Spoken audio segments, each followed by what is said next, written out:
I'd been vaguely thinking about writing a sequence of novels set over a period of time, mostly because my publisher's always been on at me to write a memoir, and, you know, really and truly, I'd never be out the libel courts if I wrote an honest memoir. So I thought this is a good way to use the material of those 40 years without actually attaching myself to it.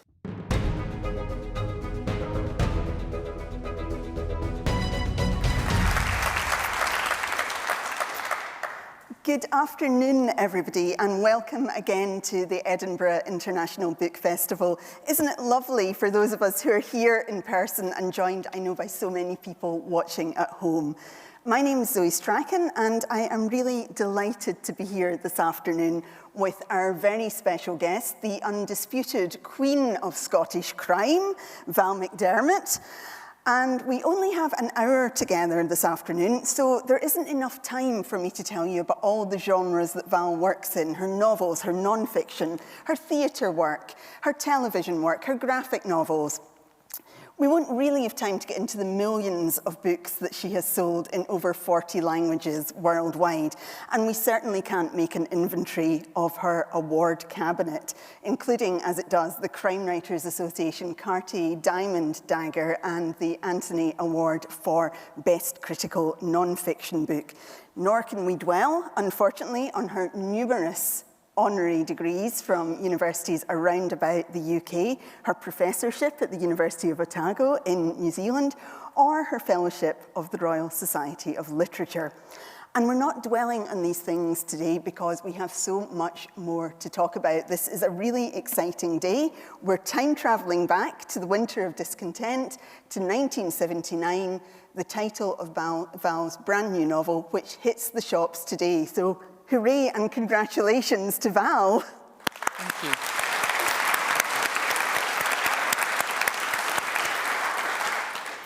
So not only is 1979 a brand new novel, it's the beginning of a whole new series. Set in a gloriously gritty Glasgow, it introduces Allie Burns, a young female journalist who's at the beginning of her career in a newsroom that can perhaps be most politely described as unreconstructed, to say the least. Allie is ambitious, she has a nose for a story, and that quickly leads her into corrupt and dangerous corners of the city, as well as to some delightfully familiar haunts that those of us who know Glasgow haven't been able to visit for about 18 months. 1979's already been hailed by press and by fellow crime writers as Val's best novel yet, which those of you who are fans of her work already will know is no small feat. And I don't think it's hyperbole either. For me, 1979 exemplifies the very best of what crime writing can do. It can explore politics, it can explore society, it can explore the darker reaches of human desire, and it can do it in a way that's deft, that's funny, and that is really a cracking good read. I recommend it highly already, and it's really amazing to be talking to Val about it today. For those of you who are just listening to the event, I'll describe myself quite quickly. I'm 5'6" if I stand up straight, white skin, red hair, and I'm wearing a grey dress and pink leggings. Val, can I invite you to introduce yourself and tell people who are listening what you look like? Oh, I'm a wee fat woman with white hair and great legs. And I'm wearing black jeans and a multicoloured top and multicoloured shoes with pictures of books on them. And looking absolutely like someone launching a brand new novel with us today.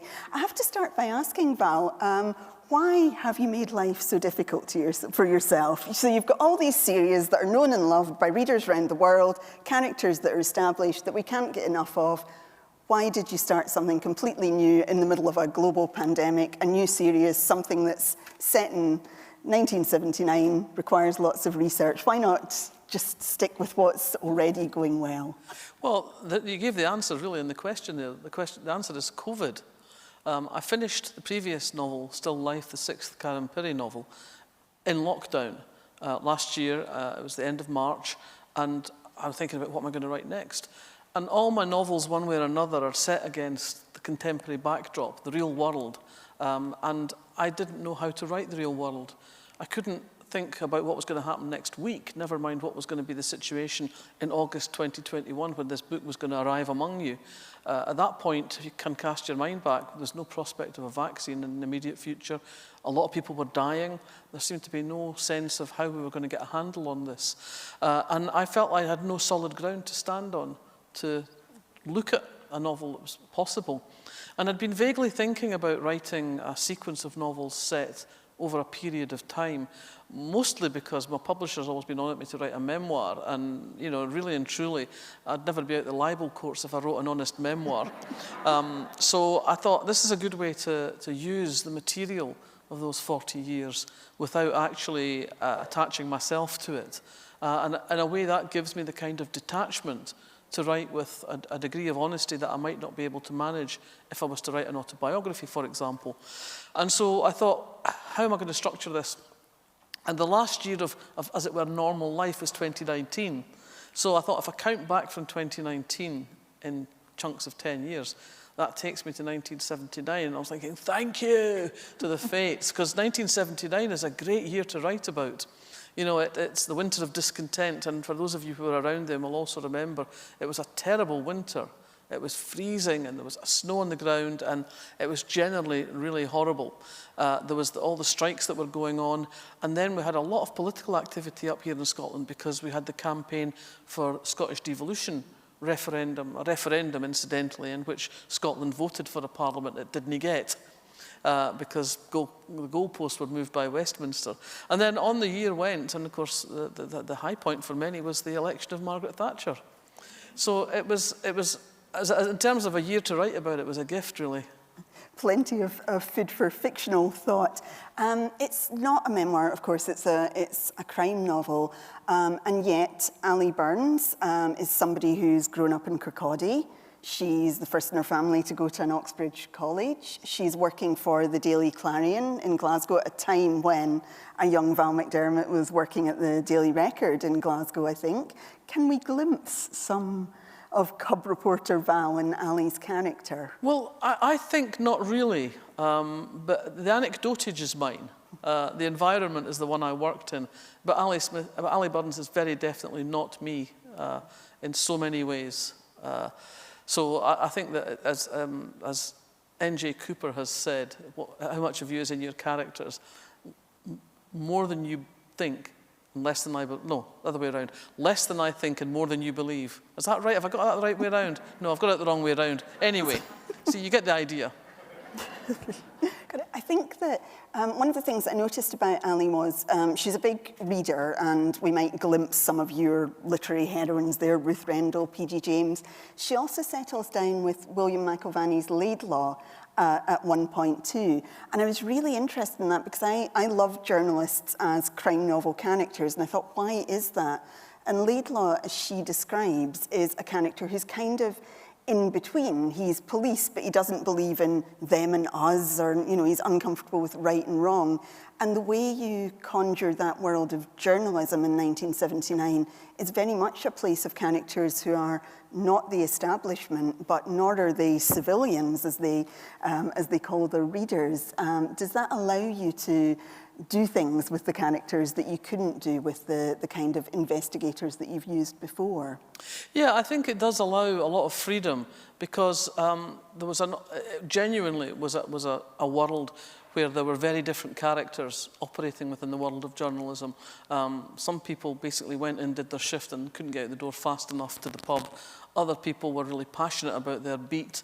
They pursued things ruthlessly and with a great deal of ambition. And we were, as you say, you were in neither the camp of the establishment nor entirely outside it. So you had to have your contacts within the establishment, but you also had to have your contacts well outside that world. So you could attack a story from different angles and decide how you wanted to tell it. And then, of course, quite often, the way you wanted to tell it was not the way that the editorial bosses wanted you to tell it. So the story would leave your desk and go over to the subs table and emerge at the other end as quite a different beast. And sometimes you'd be looking at your byline the next morning and go, did I really write that? And so it would go. But there was I think, an important halfway house, if you like, because within the police, even though the police was a very different beast from Police Scotland, there were quite strong parameters about how you could behave within the confines of that. In journalism, the rules were a lot looser and the walls were a lot more permeable. And you really capture that sort of seedy and, as you mentioned, quite alcohol-soaked glamour of the newsroom, you know, a time when literally the newspaper is hot off the press and going into vans around the city, around the country. It made me think, too, about how that world has changed and has changed for women. You know, Allie initially does the women's stories. You know, she's sort of wrapping up page 3 girls on Ayrshire nudist beaches and things like that.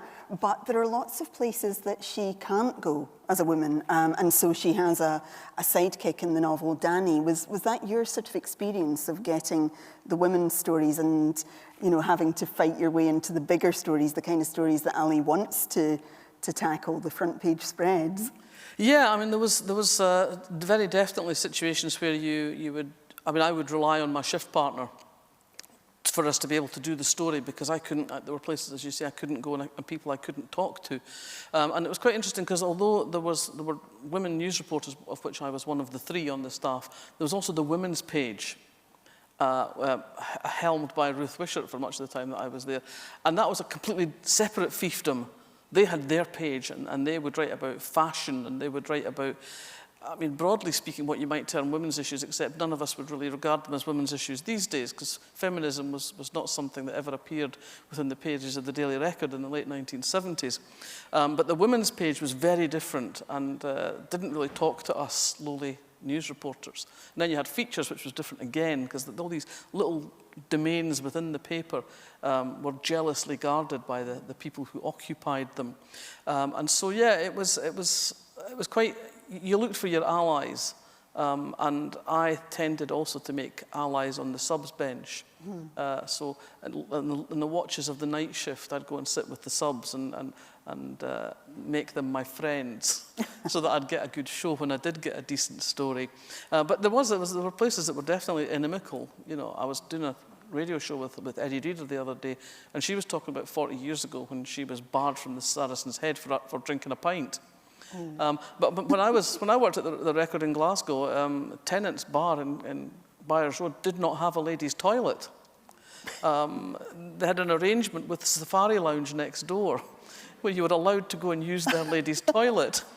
But then there was always a moment at the end of the evening when you had to make a judicious choice about your last visit to the loo, because the Safari Lounge closed at 10:30 and Tennant's was open till 11. So there were some quite important decisions that had to be taken in the course of the latter part of the evening. So, but as I say, there were definitely places that you were not welcome. And sometimes you'd turn up at a crime scene or something like that, and the police would just be, "What are you doing here? You know, what's a lassie doing at a scene like this?" So. And when you're writing about that world now, I mean, we know you for the intricate plotting we've seen in other novels, but that's complicated here too. When Allie's out and about, well, she doesn't have a mobile phone. She's got to find a phone box that works in Glasgow in 1979. And there are lots of other things that I think must have really tested how you put a plot together. Was it fun to get rid of the internet and mobile phones, or did you miss them when you were constructing the novel? It was interesting to try and remember what it was like in those days without anything approaching the technology we have now. And you're right, the phones was one thing. And there was one point in the novel where I really wanted to be able to get a last number redial from the phone. And I started researching this and discovered that 1471 wasn't invented till 1981, inconveniently. So I had to figure out a way around that particular problem. And there were things that were nostalgic, like phone books. Do you remember phone books? I mean, in newspaper libraries in those days, there was a whole wall of phone books that covered the whole country.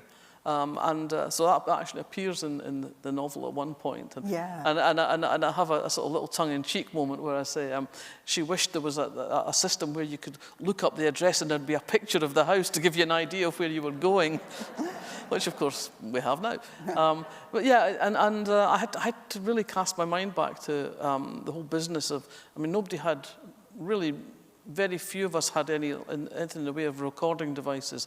There were little pocket tape recorders, but they weren't exactly pocket-sized unless you had really big pockets. Nobody really relied on that as a technology. You relied on your shorthand note. And the shorthand that we learned in my day as a journalist was a system called T-line, which is not nearly as accurate as things like Pitman's and Gregg, but you can learn it much more quickly. And the problem with T-line is that a lot of the outlines look the same. And if you didn't transcribe your note within a few days of having done the interview, you'd look at it 3 weeks later and you go, I have no idea what that's about.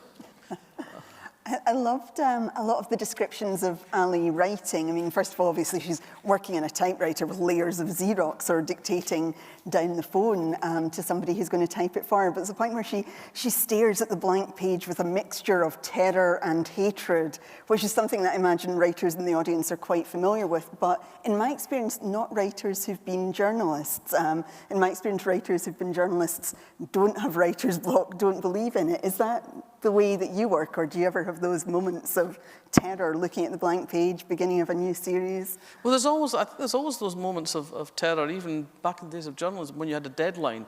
There was still that moment of, I mean, any story, the key element of any story is the intro. Once you've got the intro, the rest just flows usually. And if you're writing something longer, usually what you need, it's good to start with the intro and the outro, so you've got a sting at the end. But getting that intro is sometimes takes a bit of a struggle. It's quite a few sheets torn out the typewriter and thrown into the bin. So yeah, there was always that moment of slight panic. And yeah, most days when I sit down and stare at the screen, you know, there's part of me knows I can do this. I can get words on the page. I can make this work. But there's the other part of me that goes, yeah, but what words are they today? which of the many words in your arsenal will you begin with? And again, I still feel with writing a novel, getting those first few pages right, the tone right, the voice right, the point of view right, is crucial to the rest of the book. If you don't get that right at the beginning, if you don't get the structure clear in your head from the beginning, it will be an uphill slog, and you'll get to about chapter 5 and think, this just isn't working. So for me, it's still all about the intro. Get it right at the start, and the rest will be much easier. And the character too, because, you know, we're meeting Allie, and in this book, you know, I felt by the end of the novel, I felt this is my friend, I can't wait to meet her again in 1989, never mind 2019.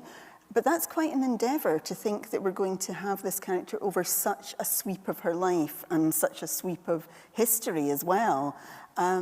What does that involve in terms of planning at this stage? Well, as usual, my planning is extremely casual. Until I'd finished 79, I really hadn't thought very much about what 89 would hold. And obviously, what I've been thinking about since I finished writing this book is what has happened to her in the intervening 10 years. Where is she now in her career? Where is she in her life? Where is she in her relationships? What has she learned? What has she forgotten? What has burned her? What has been a joy? And so what I am hoping for my own mental state, apart from anything else, because I get bored so easily, is that the Allie Burns of 1989 is different enough from the Allie Burns of 1979 for me to feel like I'm not writing the same character again, because I've always avoided, ever since I tried to write 2 Brannigans back to back, writing 2 books back to back with the same character. So in every one of the books, I'm hoping that you know, she will have changed and matured and grown, and sometimes she'll have done really stupid things as well, because, you know, we all do. But that will have changed her take on the world. And also, I'm not convinced she's going to be a journalist for the entirety of this series. I don't know yet where she's going to be in 2019. So I don't have some vast master plan for the series. But 89 is really exciting as well. Oh, yeah. You know, it's another vintage year. Oh, yeah. Begins with the Lockerbie Memorial Service and ends with the fall of the Berlin Wall. And quite a lot of things in between. Yeah. So I'm relishing the prospect of getting stuck into that. I'm really interested to hear you talking about Allie's character, because to me, this is a little bit different from the Val McDermid books that we know and love. It's certainly, you know, there is crime, there is violent crime, no shortage of it, but it seemed to me to be very much rooted in a deep sense of character, ideas of family, of gender, of sexuality, of the time and place in which the characters moved.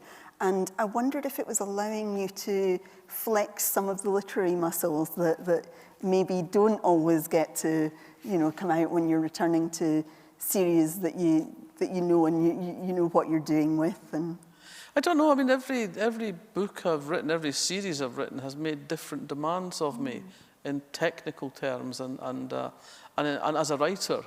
And I like to think that over the years I have learned to be more nimble in the sense that I can still write. I can write different types of book and still stay within the broad sweep of the crime genre. And I like the fact that, I mean, over my lifetime as a writer, the genre has changed almost beyond recognition. When I started off writing Lindsay Gordon in the late 1980s, in the UK there was really only police procedurals and village mysteries. Anything beyond that, you had to look at the private eye tradition of America, the emerging tradition of Scandinavian crime fiction that we're actually getting in translation finally. So there wasn't a huge amount of scope, but now the crime novel has expanded to fill all the available space, I think. Yeah. And, you can still have trashy airport pulp crime novels, but you can also have deeply thoughtful crime fiction that takes you to all sorts of different places. And some novels that you're not sure if you can even describe as crime fiction because of the way that they come at the subject of sudden violent death and its aftermath and its effects. So I think for me this was, I suppose in some ways, a natural progression to something different from what I've done before. I see the challenge of what I do as being to push myself in different directions. And that's something that I've always wanted from a writing career. I didn't want to just sit down and write the same novel 25 times. And some people do that. And for some people, that's what they want to read as well. And I'm not knocking that at all for the moment. But it's not what I wanted to do, and it's not what I want to do now. I mean, at the age I am now, some people are saying, "Are you not going to retire?" Why the hell would I retire? Please no. I still have worlds to conquer in my head. I still have so many books to write and stories to tell, and different directions, different possibilities. And just because I'm writing this series doesn't mean I'm abandoning everything else. I mean, there will be, for example, at least one Karen Pirie novel somewhere in the thick of all this. So there's chances to move sideways as well as move forwards. Good. I'm glad to hear it.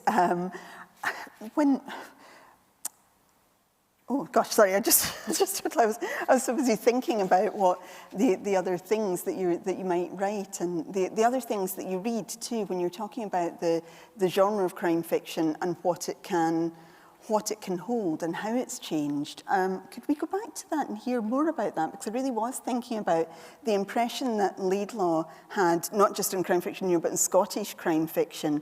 It's really different when it comes out in the late 70s when this is set. Was that something that really inspired you, or were there other authors that you look to now, because you're very, very involved with new generations of crime authors, debut novelists? Yeah, I mean, I can remember reading Laidlaw in the late 1970s, the year it came out, and I was just blown away by this novel that was set in streets. The time I was living in Glasgow, so it was set in streets that I knew. The ambience was one that I understood, and the characters spoke the language of the street. There wasn't that sort of attempt to render it in the phonetic speech that once caused me to throw a book across the bedroom because of the appalling way in which an English writer had chosen to put dinny and couldn't and getting it all wrong, Ken. But there was a vibrancy to it that made me feel this is here and now, and it's a crime novel. And also structurally, it was very different from most crime fiction around at the time, because it begins, the killer right at the beginning, and it's not a whodunit. It's not a Hercule Poirot sitting with his little grey cells.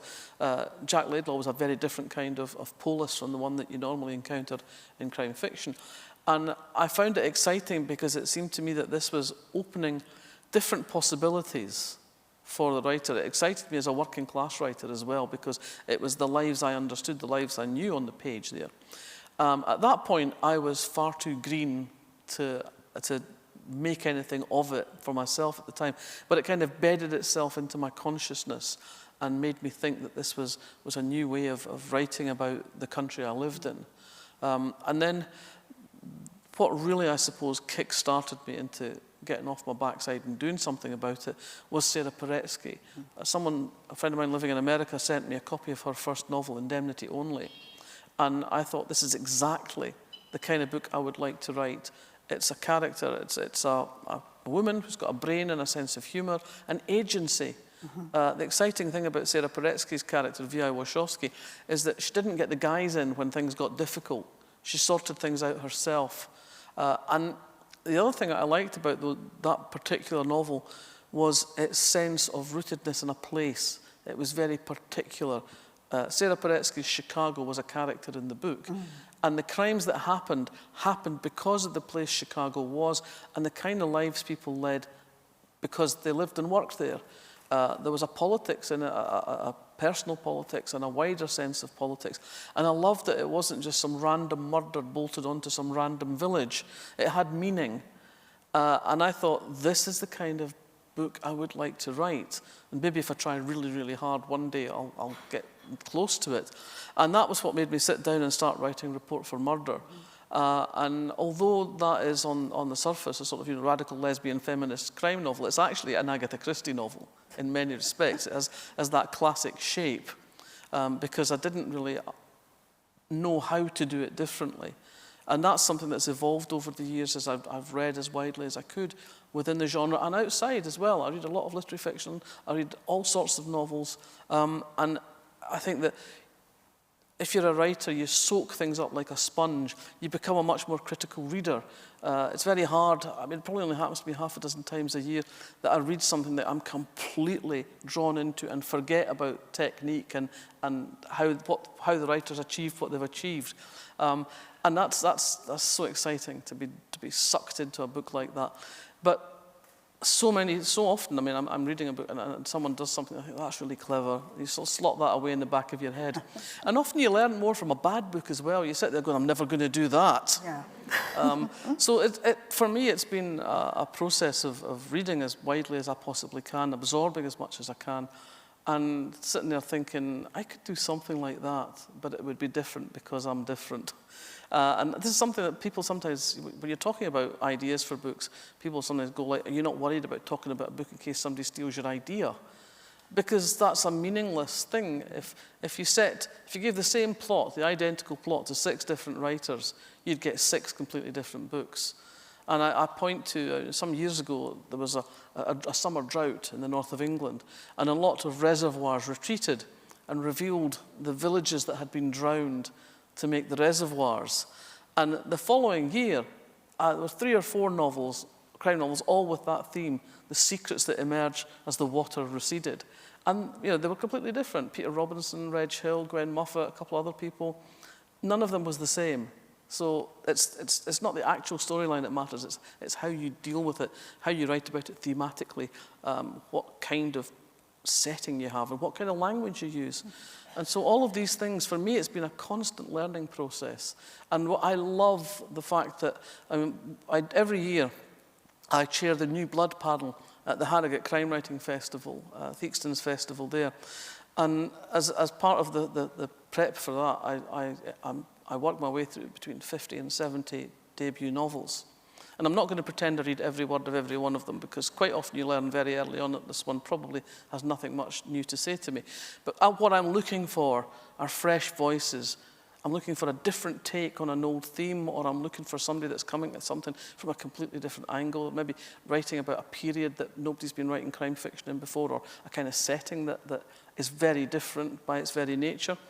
And it astonishes me every year that there are so many of these terrific new voices working within a genre that I kind of thought I knew very, very well. And the capacity to be surprised is still very much present.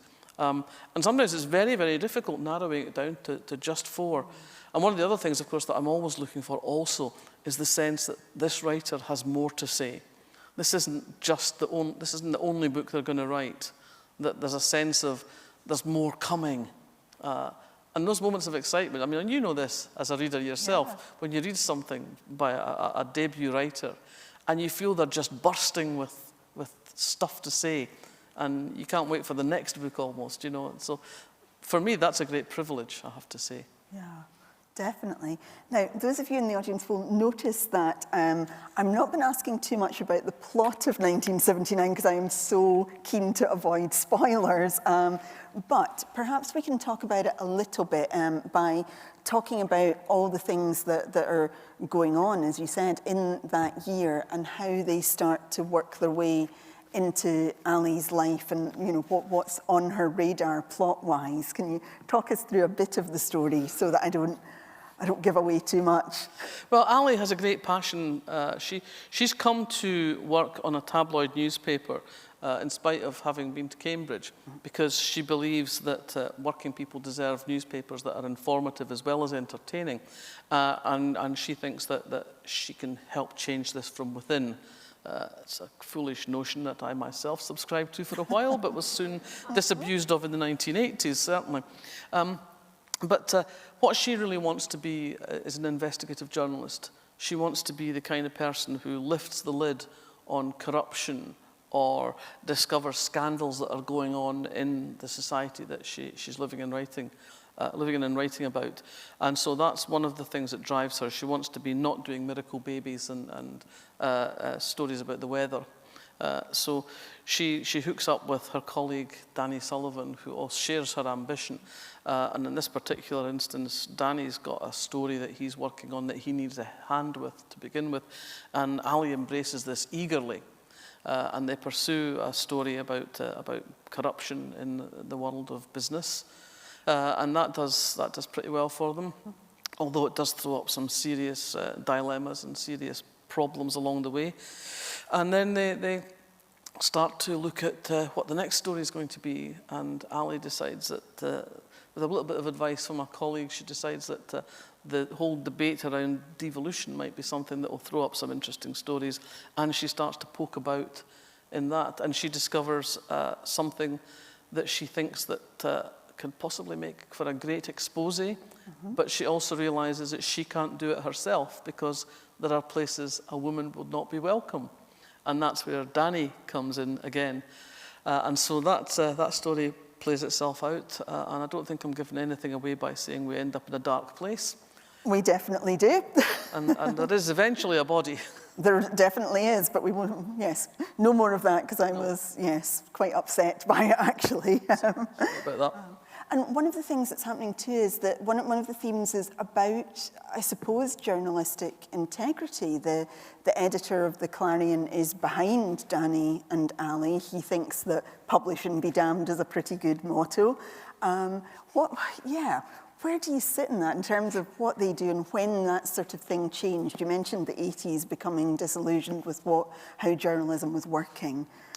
Yeah, I think, the 1980s, the sort of media wars of the 80s between, the battles between Murdoch and Maxwell that between them dragged tabloid journalism into the gutter is something that did change a lot of the idealism, I suppose, the publish and be damned attitude.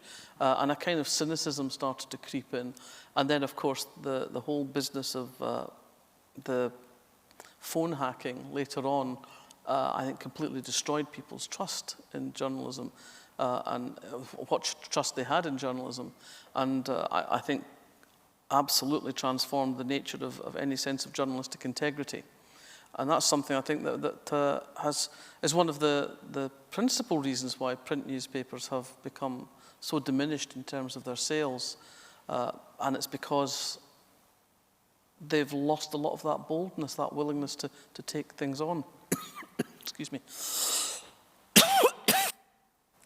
You do see rare examples where newspapers do deep dives into things like the Panama Papers. But by and large, the appetite for that sort of thing has diminished seriously. And a lot of stuff that's... the trouble is that much investigative journalism and investigation has moved to the internet. But sitting side by side with the revelations of real scandals is the fake news. And for most people, it's very difficult to navigate your way through that. Is this particular outrage a real outrage, or is it a confected outrage? Is I mean, and certainly there have been a lot of times in the last year where I've seen stories about the Westminster government and I thought, that can't be true. That's got to be fake news. And then it emerges that, of course, it is the case. But it is hard for people to navigate between those things now. I think it's very difficult to know what's the truth and what's been made up for whatever reasons, usually to make money. But that is, I say, is something that started to change in the 1980s. Yeah, and that's something, of course, that Allie's going to have to negotiate one way or the other going forward. Where do you go for your news then? Because your books are always, you know, they're always about either the world we were living in or the world we do live in now. I think it's difficult. I think you have to scatter your net across a wide number of sources and, you know, try and balance if things are being reflected in a variety of sources. And I think it's very difficult for us in Scotland, particularly because much of the UK media ignores Scotland completely unless there is a story that they can turn into a lurid story. If you want to find out what's happening in day to day in Scottish politics, for example, it's very difficult to find actually what's happening. So you have to mix and match between sort of Scottish government websites, and you'll not get much on the BBC. And the Scottish press, which is almost all written from a unionist perspective, and so therefore stories are written with a particular slant. It's really difficult to get a handle, so I personally spread my net pretty wide across the news media, because I'm still a bit of a news junkie, I have to say. And I think that the healthiest state of mind these days is a state of scepticism and outrage. It's just not always the best way to start the day. You know, you sit there going, oh, fuck's sake. My partner says I'm the fastest person from 0 to for fuck's sake that she knows. We're going to go to questions quite shortly, but I'll remind people who are watching at home that they can send questions in, and also remind them that the online festival is pay what you can. So thank you very much to those of you who have paid for tickets and those of you in the room with us today. But a reminder to anyone watching online that your donations after such a tough couple of years will be extremely appreciated by the Book Festival in helping keep on hosting events like this one that are accessible and interesting. So that's the little reminder there. But I have tons more questions for Val, pages that I haven't even got to yet, to be honest. I'm talking too much. No, you're not at all. You're not at all. You mentioned there, I suppose, sort of other interests and being a bit of a news junkie. Of course, as I said at the beginning, you don't just write novels. You do lots and lots of different things, and some of the things you've done recently are edit an anthology for your work with the International Homeless World Cup. With your partner Jo Sharp, you edited an anthology, Imagine a Country, about the state of Scotland and what Scotland could become. How do you balance these sorts of side projects with the real hard work of sitting down and creating fully realised fictional worlds? How does it all come together? Usually with the imposition of a deadline. I'm one of these people, and like many journalists, I wouldn't get anything done if there wasn't a deadline. I'd say I could do that next week because that's not till the week after. So I can't be doing with that right now. That's 3 weeks away. I don't have to think about that. And also the other thing about deadlines is that it stops you sitting endlessly tinkering with a piece of work. You know, I mean, you know yourself, when you're sitting with a novel, you're never going to be satisfied with it. There comes a point where you have to hand it over to your editor, and you have to accept that it's gone as far down the line as it's going to go. You know it's not the best thing you've ever done. You know it's not as good as you wanted it to be. I remember Reg Hill once saying to me, when you sit down to start writing a novel, you've got this platonic ideal of this is going to be the perfect novel. The character's going to be vivid and engaging. The plot's going to flow smoothly and seamlessly. The setting is going to be so vivid that people can imagine themselves there, and the prose will be beautiful. And every sentence you put on the page takes you further away from that ideal. Oh. And that's sometimes how it feels. But there are moments where you have to let go, and the deadline is the point that makes you let go. And so, you know, finish the novel, hand the novel over, what am I going to do now? Oh yeah, I've got that thing to do. that somebody talked me into over several glasses of wine, and I said yes to. So essentially, it's a sequence of deadlines, many of which happen in the middle of the novel. You suddenly realise, oh God, yes, I said I'd write that short story. Or, oh God, I've got to write something for The Guardian on Saturday, and that was like weeks ago. I mean, weeks away a couple of days ago. So it's, yeah, deadlines are what push me into getting things done. And I'm very fortunate. I've reached a point in my career where people come to me with interesting projects. You know, they'll get in touch and say, I'm doing this, are you interested in being part of it? Or I'd like to do this with you. Are you interested in this? Can you do that? And then there's other things that arrive because people see a possibility of work you've already done. So I published a graphic novel back in May that was rooted in a series of radio dramas that I wrote in 2017 from a project that's instigated by the Wellcome Trust. Every year they bring together radio drama writers, radio drama producers and scientists, and they choose a particular theme. And the theme of the year that I was involved with it was antimicrobial resistance. And our first session with the scientists was the then Chief Medical Officer, Sally Davis, saying, basically, the plague is coming and we're all going to die. And I thought, well, in that circumstance, all I can write is an apocalypse. Mm-hmm. So I went away and I put together this three-part radio drama, and it was called Resistance, and it was very well received. And the Wellcome said to me, would you consider turning it into a novel? We think this has got a life beyond the script. And I'm like, I've already written it once. Why would I want to write it again? It's boring. And then my partner, Joe, said, why not do a graphic novel? I thought, well, that's great, because all the words are already there. We just have to find somebody to draw the pictures. And we found a really talented young artist, an American artist called Catherine Briggs, who was based in Dundee at the time.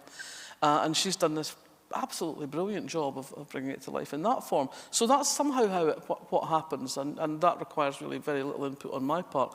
But people come to me with projects that I think, that'd be great fun, I'd love to do that. Or that really plugs into what I'm interested in anyway. So a lot of the things that I do on the side are often because somebody else has suggested it. And I've gone, that sounds great. Really, I still see what I do as being great fun. Mm-hmm. I'm excited by different ideas and different projects. I like to be kept engaged. So, you know, people come to me with something that's fresh and interesting, and I'll be like, yeah, that sounds like good fun. So, yeah, I get sucked into things, and then 3 months down the line, I'm going, why did I say yes to that? Oh, God, I've got to write something by next Wednesday. So, yes, it's a perpetual sort of, it's like being a snooker ball bouncing off the cushions until you eventually fall down the hole.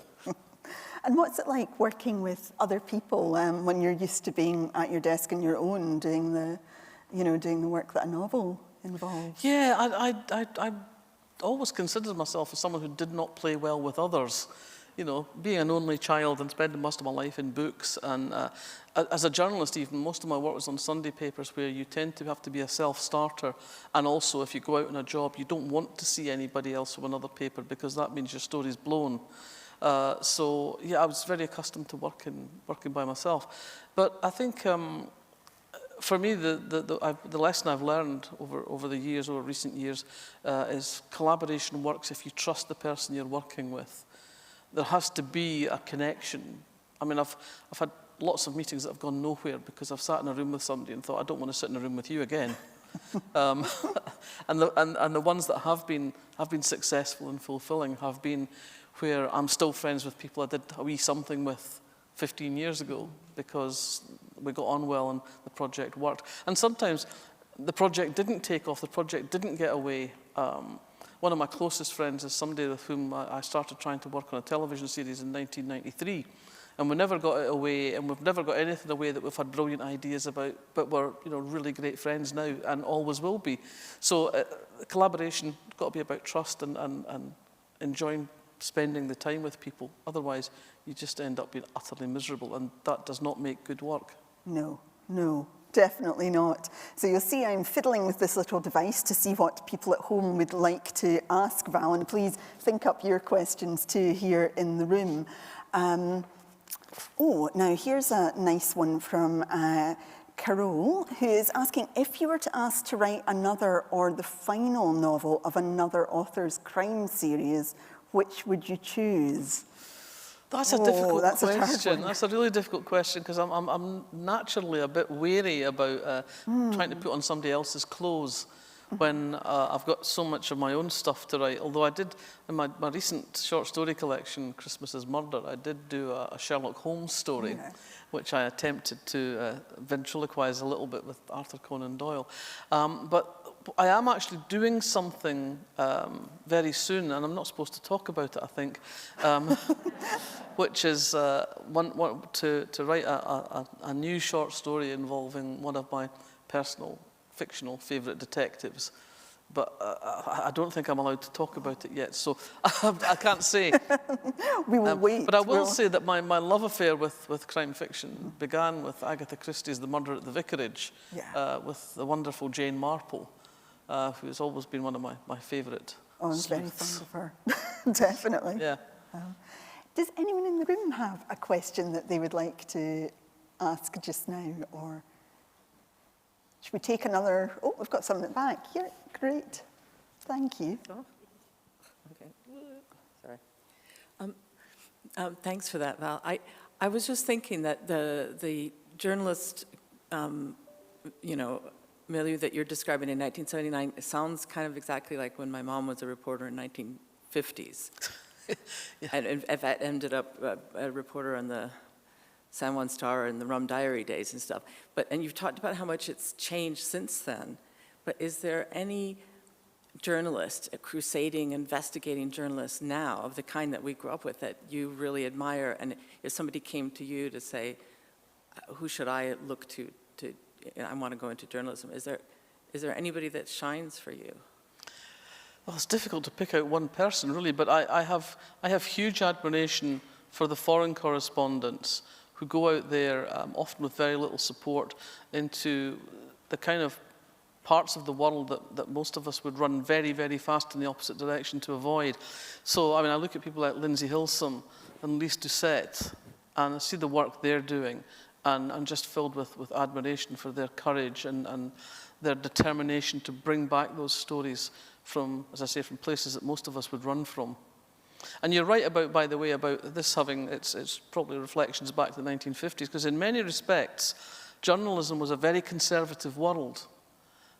We might have worn the clothes of being, sort of radical and different or whatever, but it was in many ways a very conservative in terms of its attitudes for a long time.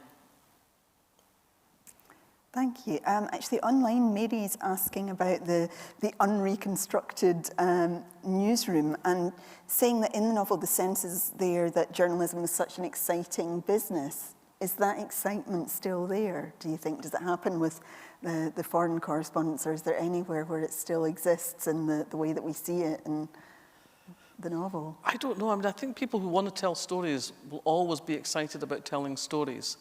And even though the world is a very different world in newspapers now. I mean, there are still reporters who go out there and try and find stories and I mean, I hate to say this, but a lot of contemporary newspapers are in the print world, they're almost story farms. They're sort of banks of young people sitting looking at their screens and reading our Twitter feeds. I mean, it still annoys me beyond words, the number of stories that end up in the papers that are essentially a straight lift from my Twitter feed. Oh. I say something on Twitter and somebody works this up into a news story. And that's, to me, that is the laziest of journalism. But there are still quite a lot of journalists out there who are determined to still get out there and do interviews and tell stories and lift up stones and see what's underneath. But I think it's harder for them now because the pressure is, this print journalism is collapsing. The circulations of print newspapers is just through the floor. And advertisers are going to websites, to clickbait, to online. And so I think that the days of the newspaper are really limited now, probably. Yeah. Anybody else here got a question? Just wave so that I can see you, because I'm short-sighted. Yellow T-shirt. Thank you very much. I'm really interested that you've incorporated the 79 devolution referendum into the plot. I wondered if you'd captured the kind of ambivalent, uninspiring nature of the campaign and whether you've built in the fact that it was perhaps an opportunity missed. Well, I think it was an opportunity denied in the sense of the way that the rules were changed, which I do write about in the book. I think it was an interesting time, and I think it was also a very educational process, because it was really the start of a long conversation we've been having with ourselves about the kind of country we want to live in and the kind of country that we do live in. So yeah, for me it was inevitably going to be a part of this. And it's really interesting, you know, I read a novel recently, that had been recently published, and it was well reviewed, and it's set in 1979, and it involves politics in 1979, and Scotland is not mentioned once in this novel. The Scottish devolution campaign and the Scottish devolution referendum just doesn't happen in this. I was outraged, and as I say, this book is set in 1979 in a political setting, and this what was for us a big deal was just completely ignored, and this to me seemed quite symbolic and symptomatic of many other respects in which Scotland has been ignored. Thank you. Thanks for the question. An online one, this is a lovely one from Rika, who's saying that she loves the idea of meeting the same main character at 10-year intervals. What was the best part of writing the 1979, the first book in the series? I think the best part of it was talking to some of my old friends from that period of time, talking about I'm finally learning gossip that I had no idea about at the time. So yeah, that was the best part of it. But I'll tell you a funny thing. Of course, I always, when I'm researching the recent past, I always go back to newspapers, because the great thing about newspapers is they don't just tell you the stories that people were interested in, but they give you the texture of life. You look at the fashion pages to see what people were wearing. You look at the adverts to see how much it was for a winter coat, and what kind of settees people were buying, and how much a television was, and how much a pint of lager was. So you get all that texture that you can feed into the book. But the weird thing for me was going back to the bound volumes of Daily Record in 1979 in the National Library of Scotland, when I was finally able to get back into the library. And every now and again I came across a story with my byline on it that I had absolutely no recollection of having written. I don't remember that interview, I don't remember that story. Was that really there? So that's a very strange thing. I have to sneak in a question of my own. When I was young, I was sort of terrified of the wrestler Big Daddy, but did I read that you were pursued by Big Daddy as part of your work? I was beaten up by Big Daddy as part of my work. I was sent by the news desk to go and do a story that concerned him.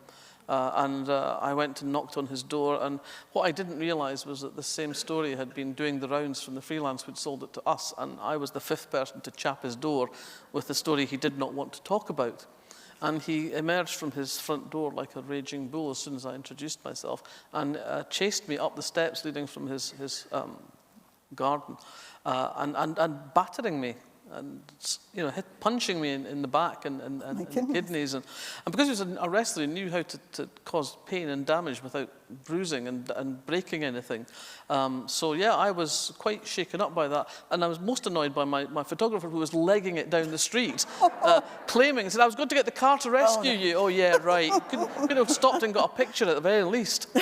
So yes, that was, but it kind of backfired on him, because the front page headline the next day in the paper was Big Daddy beats our Val. Oh.